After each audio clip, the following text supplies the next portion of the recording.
Shut up and sit down.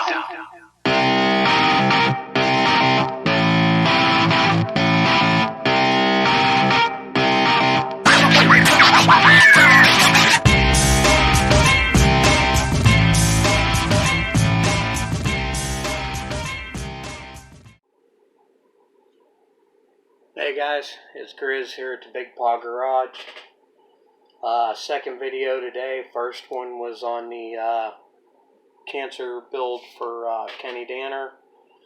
3 rounds for cancer. All 3 cars went out. Unfortunately, I thought they had to be there by the 21st. I misunderstood. The auction was the 21st, but they are up there. I saw them on eBay. They got there, I guess, Saturday. Stewart's put them on eBay anyway. So, I mean, I hope they still do some good for Kenny and his family. Anyway, as promised in the first video, I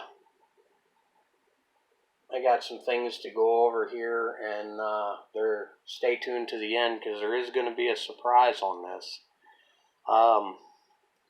This will actually be the 3rd time I've tried doing this. My camera's been less than cooperative today, so we're working off the cell phone now.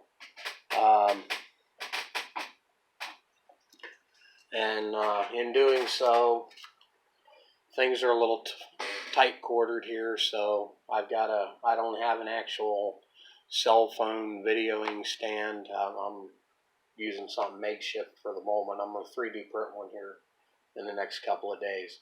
Anyway, my first time trying to record this video, I was more than excited, and unfortunately, due to the loss of that video, well, all the thunder and excitement are gone. First thing I want to talk about is Die-Cast Outcast, Paint It Pink, for breast cancer. I threw my hat into that a couple weeks ago, told them I was in, and so what I did was I went to Dollar General, and I came across this, which is a very close resemblance of MF5, I think it is, MF5, MF2, which is a Chrysler Keller from 1969 and 70, Passion Pink.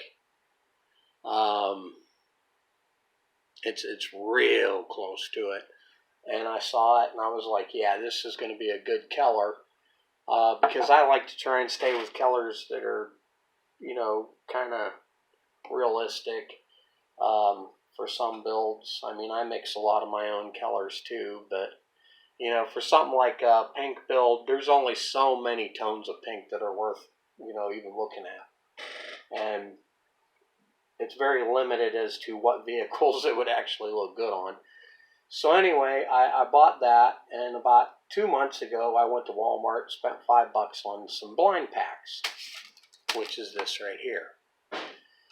And in the first recording, I had not opened the blind pack yet, and I was discussing the paint, and then I cut open the blind pack, and lo and behold, inside of the blind pack was this.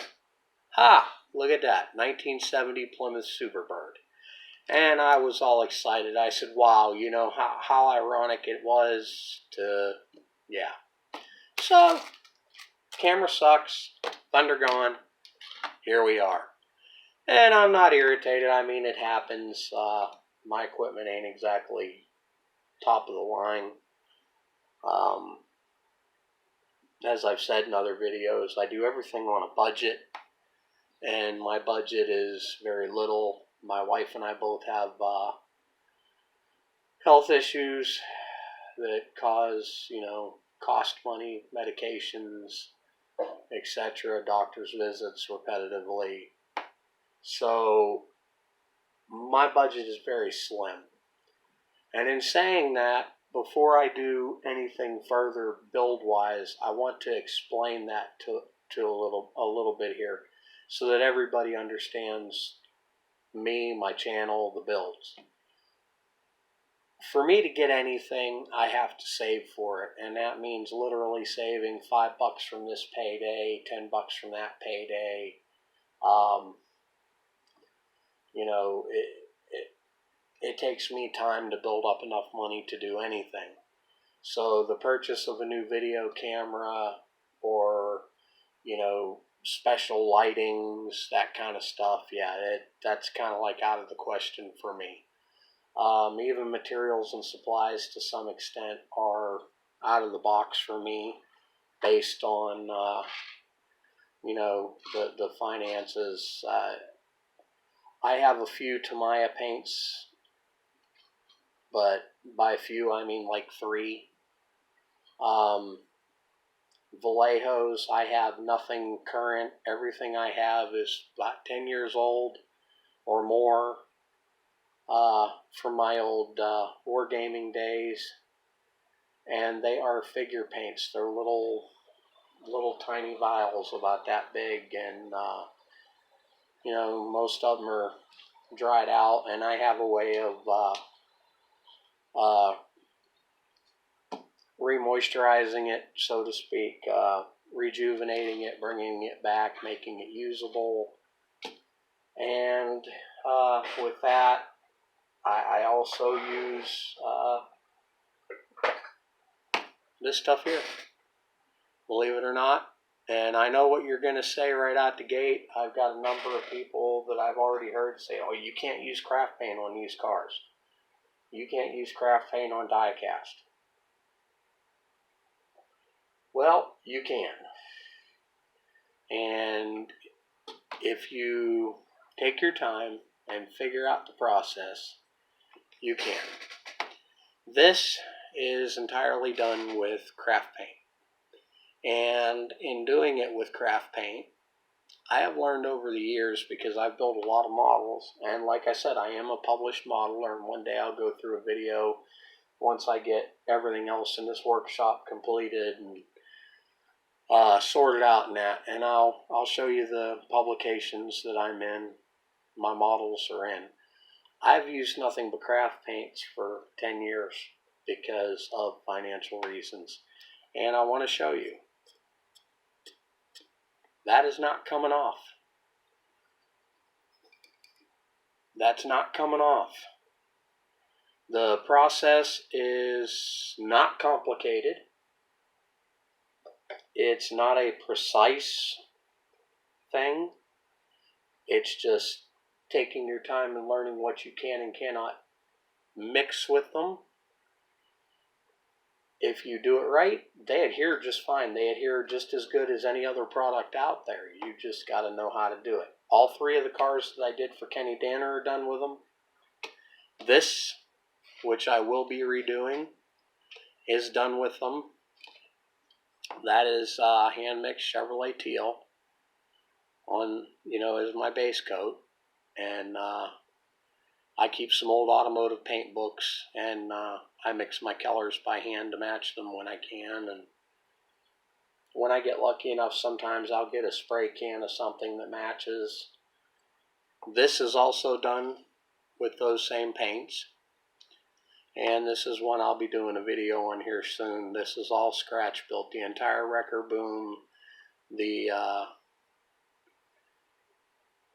sling, A-frame, hinging point, reel, it's all scratch built. I got to fix the bumper. It got broken to move, but that's okay. This isn't a post-apocalyptic, so, you know, a little bit extra battle damage, no big deal. But again, you ain't scratching that off of there. It's not fragile at all.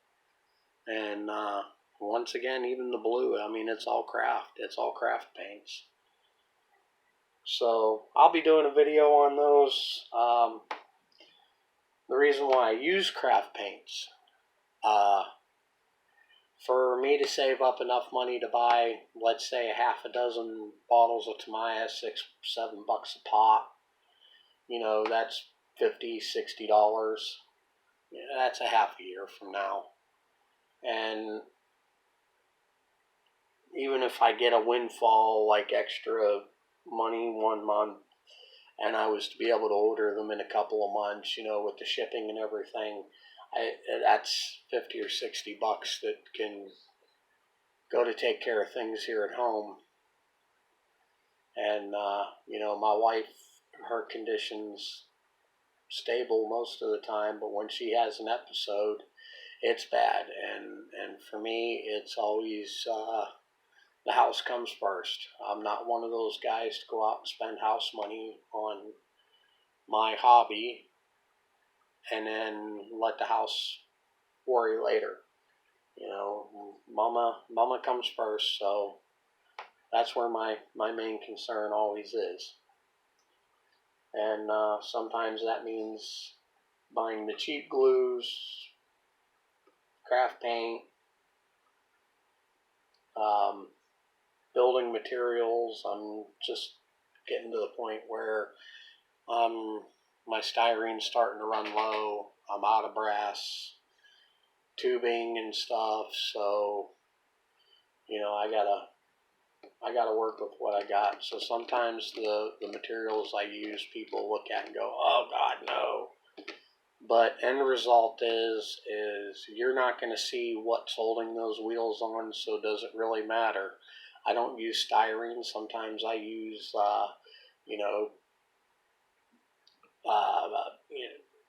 just pieces of hard steel wire that I find, etc., so on. But anyway, that's why you'll see some of the materials that I use are less than desired by most of the guys in this hobby. I do with what I can afford. The builds themselves. I've received a couple of emails and a couple of messages via Instagram of people requesting me to restore some older stuff. As one guy put it, why don't I do any of the old Lindsays or anything like that? Well, I don't have them. We live in a suburban area that has been financially rocked by the closing of steel mills and mines and that in the area. So our local hobby shop closed about a year ago, and even when they were open, the most paint you were going to get out of there was testers. Everything was testers.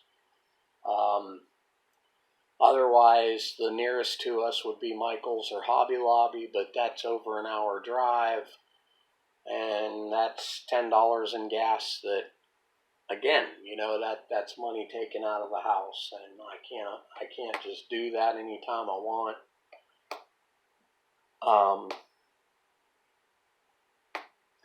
But as far as the cars go, we have one flea market that's about 45 minutes away. I do go to it when I can, but in the years that I've been going there, I think the oldest thing I have found was from the mid-'80s. I never ever see any the old Lindsays, Corgis, that kind of stuff. And due to my budgeting, I won't be seeing any of that from eBay either because I can't afford to buy them from there. So you're going to be seeing 80s, 90s, and newer from me for a while. That doesn't mean I'm never going to get to it. That just means for now, that's what you're going to be seeing. Stuff like this bone shaker that I'm working on, and these, like this tow truck, and you're going to see lots of tow trucks if you ever see my display case, because I'm a tow truck fanatic. I'd spent 22 years repossessing cars, so tow trucks are my thing. I love them dearly. I don't care how old they are, how new. They're just my thing. I love them. But yeah, as far as builds go, that's what I'm going to be doing a lot of is mid-'80s and newer. until something in my life gives where I can afford to, maybe buy some of these older cars from somewhere and get into some serious restorations. Because when I was younger, I had those cars, but a divorce caused a lot of that stuff to disappear. So it is what it is. Anyway, enough about my woe is me part of my life. I am really excited to be a part of this build with Diecast, and I think, though, when I'm done with this one, I think I'm going to step away unless I'm invited to join another group build or challenge. I'm not going to voluntarily jump into one right away. I think I may take a few weeks or a month and just do some things on my own. That doesn't mean I don't want to do them. It just means for now until, it just, basically it means unless I'm invited, I'm not going to bother for a little bit. I've got other stuff I can do, and, but this one's kind of important to me. Anything involving cancer is kind of important to me. My father died from it. My grandfather had it. My sister died from it. One of my stepbrothers passed away from it. So yeah, I kind of do everything I can for that kind of stuff.